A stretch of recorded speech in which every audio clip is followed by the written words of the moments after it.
Welcome back to Radio Entrepreneurs. I'm Jonathan Friedman alongside Mark Z. Great to have you with us today.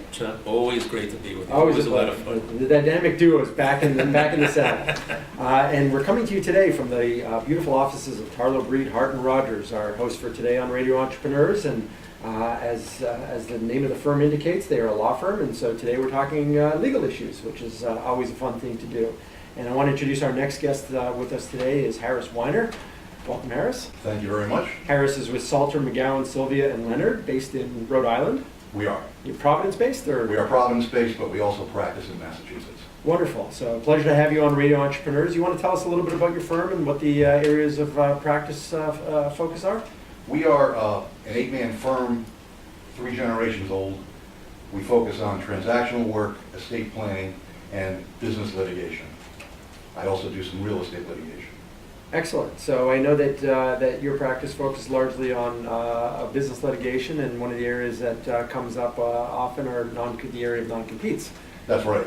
And I've tried a number of these cases in Rhode Island and several in Massachusetts, and there is a difference in the approach in both of these states.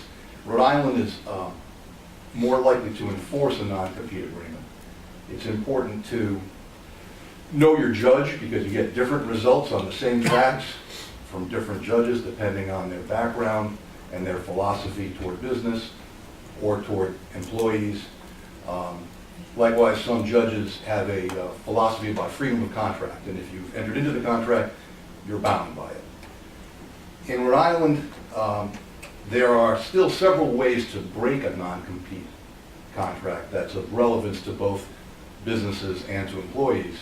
There are the traditional contract offenses, but in addition, you can ask the judge to modify the contract. It's one of the rare areas in the law where a contract can be reformed by the court, and the court has broad discretion to do that. That's why it's important to know your judge's background. That's interesting. So that's a Rhode Island uniqueness in the state, or perhaps in others, but where the court will actually get involved in reformulating a contract. That's universal, but in some states, non-competes are not enforceable.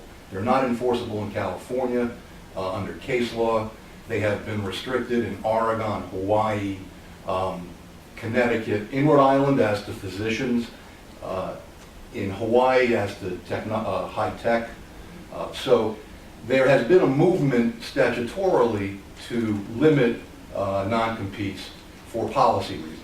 And the primary driver of that is people have a right to make a living, and you can't restrict that, although that's obviously only one of the covenants within a non-compete. Right. That's a key factor. And one of the ways I have broken otherwise valid non-competes is through the hardship exception. If I can convince a judge that my client, an individual, is so restricted by this covenant that he can't make a living, and that he doesn't have the versatility or the flexibility to move to another area or another industry, I've had good results.